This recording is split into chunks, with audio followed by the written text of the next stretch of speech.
Lepo pozdravljeni in dobrodošli v mojem knjižnem kotičku. Današnja pravljica je prav posebna, saj jo poklanjam Adamu, ki ravno danes, 16. februarja leta 2026, praznuje svoj 5. rojstni dan. Adam, vse najboljše in najlepše.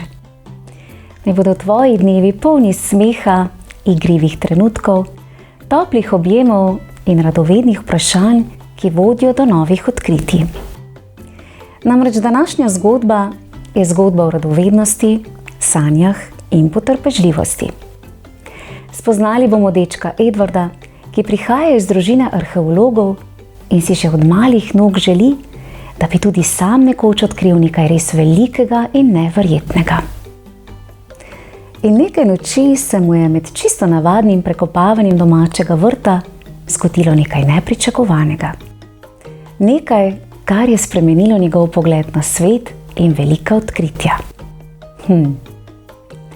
Predlagam, da se udobno namestimo in prisluhnemo pravljici zaslavljenca Adama z naslovom Edward in veliko odkritje.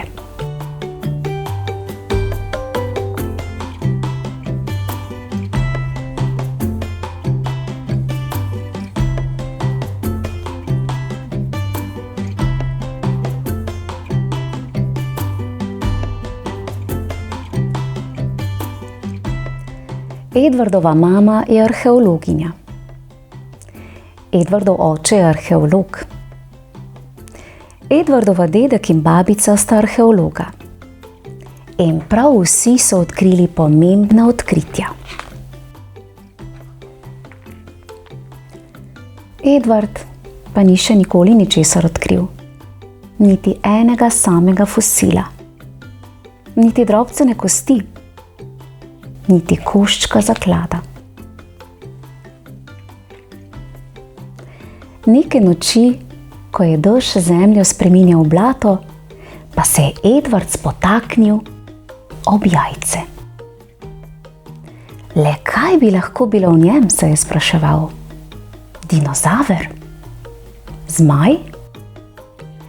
Poln pričakovanja je jajce zakotalil v hišo.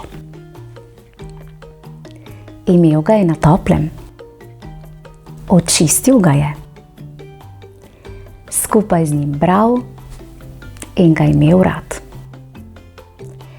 Potem pa se je nekega dne izvalilo. V njem ni bil dinozaver ali zmaj. Bila je ptica. Ptica, ki mu je povsod sledila. Ptica, ki mu je pomagala. Ptica, ki ga je imela rada. Kmalu je Edward ugotovil, da je s ptico nekaj narobe. Ni mogla leteti. Njegovo edino odkritje je bilo pokvarjeno. Zato je bil Edward razočaran in slabe volje.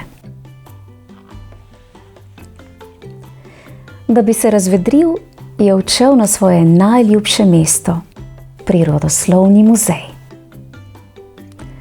Vendar pa ga niti velikanska skeleta kita in ogromnega dinozavra nista spravila v dobro voljo. Potem pa se je znašel v sobi, v kateri doslej še nikoli ni bil. V sobi polni ptic. Hotel je izvedeti več. Edward je hotel izvedeti, zakaj njegova ptica ne more leteti. Potem pa je na najvišji knjižni polici zagledal knjigo. Previdno je splezal po lestvi, da bi jo dosegel. A ravno, ko je dosegel knjigo, je padel varno na hrbet ptice.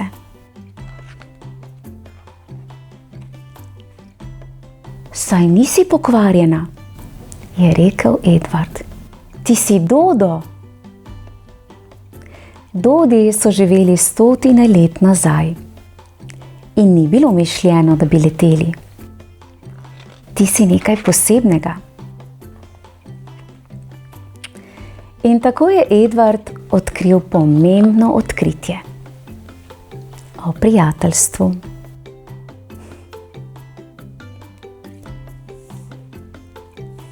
Kako navdihujoča zgodba.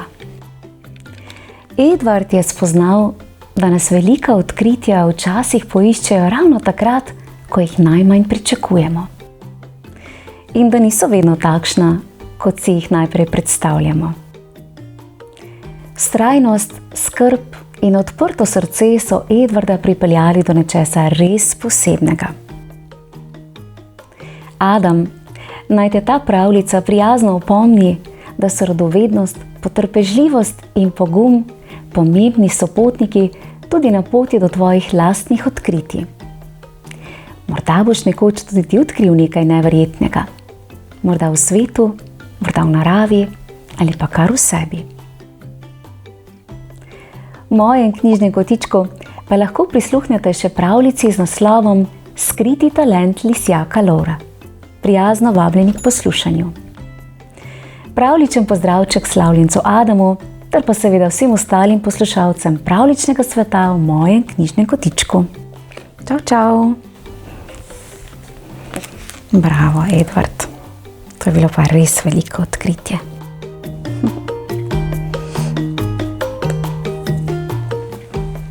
Kdo ve, mogoče se pa tudi v tem jajcu kaj skriva.